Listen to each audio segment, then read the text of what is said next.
வணக்கங்க சாமி. வணக்கங்க. நம்ம இந்த ஆன்மீக அன்னதான குழுன்னு ஆரம்பிச்சிருக்கிறோம் இல்லைங்களா? அதை பற்றின வரலாறு என்னதுங்க சார்? ஆன்மீக அன்னதான குழு கணக்கணேந்தல் சுயம்பு புற்று நாகாத்தம்மன் தியான சக்தி பீடத்தில் அன்னதான குழுன்னு ஆரம்பிச்சிருக்கோம். இது நான் வந்துட்டு சதுரகிரி மகாலிங்கத்துக்கு போகும்போது மலையில் ஏறி அங்கே போய் ஒரு வாய் உணவு சாப்பிடும்போது எவ்வளோ ஆனந்தம் இருந்துச்சோ அந்த ஒரு ஆனந்தத்தை இந்த இடத்துல எல்லா மக்களுக்கும் பார்த்தேன்.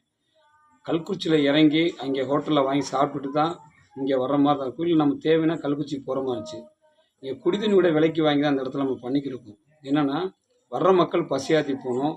இன்னொன்று இந்த ஊரில் கடைக்கு போனாலும் கல்குறிச்சிக்கு போகணும், காரியாப்பட்டி அறுப்படைக்கு தான் போகணும். உணவுக்கும் தண்ணி கூட நம்ம ஒரு இடம் விட்டு உடம்பு போகிற மாதிரி இருந்துச்சு. அதனால தான் இந்த இடத்துக்கு இந்த மக்கள் வர்றவங்களுக்கு ஒரு 24 மணி நேரமும் பசியாரி போன்றதுக்காக ஒரு விஷயத்தை எடுத்து அன்னதான குழுவை ஆரம்பித்து பண்ணிக்கிருக்கோம்.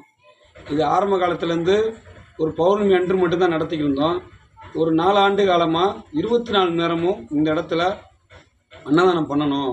வர்ற மக்கள் பசியோடு போகக்கூடாது, ஒரு குடி தண்ணிக்கு ஒரு குடி தண்ணி இல்லாமல் கூட போகக்கூடாதுன்றதுக்காக ஒரு முழு முயற்சி எடுத்து அன்னதான குழு அன்பர்களும் சேர்ந்து இதை என்னுடைய குடும்பத்தார்களும் என்னை சார்ந்தவங்களும் சேர்ந்து தான் இதுவும் சிறப்பாக பண்ணிக்கிருக்கோம்.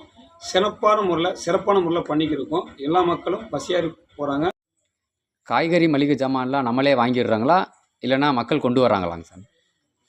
காய்கறி, அரிசி, பருப்பு, எண்ணெய், சரிங்களா, இந்த பொருள் எல்லாமே மக்கள் வர்றாங்க. அவங்களுடைய சொந்த வீடு மாதிரி அவங்க வாங்கி கொடுக்குறாங்க. இன்னொன்று, நம்ம எப்படி இந்த கோயிலுக்கு போய் அன்னதானம் சாப்பிட்றோமோ அனைத்து மக்களும் வர்ற மக்களும் சாப்பிட்றதுக்காக அந்த நல்ல எண்ணத்தோட அரிசி, காய்கறி, எண்ணெய், பருப்பு, இந்த இதர ஜாமான்லாம் வாங்கி கொடுக்குறாங்க, கோயிலில் கொடுக்குறாங்க. இதை வச்சு நம்ம அன்னதானம் பண்ணுறோம். அது தவிர்த்து பத்தாத சொல்லைக்கு நம்மளும் போய் கடையில் போய் வாங்கி அதுக்கான பொருளும் நம்ம செஞ்சு சிறப்பான முறையில் பண்ணிக்கிருப்பீங்க. ஐயா, உணவு சமைக்கிறதுக்குன்னே இங்கே ஒரு 4 பேர் இருக்காங்கய்யா. தொடர்ச்சியாக அவங்க ஒரு தொண்டூழியமாக பண்ணிங்க இருக்காங்க.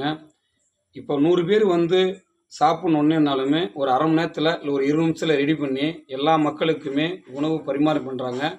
இன்னொன்று, அவங்களுக்கு இந்த நேரத்தில் அவன் நன்றி சொல்லிக்கிறேன். ஏன்னா நைட்டு 12 மணிக்கு சாப்பாடு எனக்கு வேணும்னு கேட்டாலும் அவங்க மனம் கோணாமல் இந்த சேவை அவங்க பண்ணிக்கிருக்காங்க.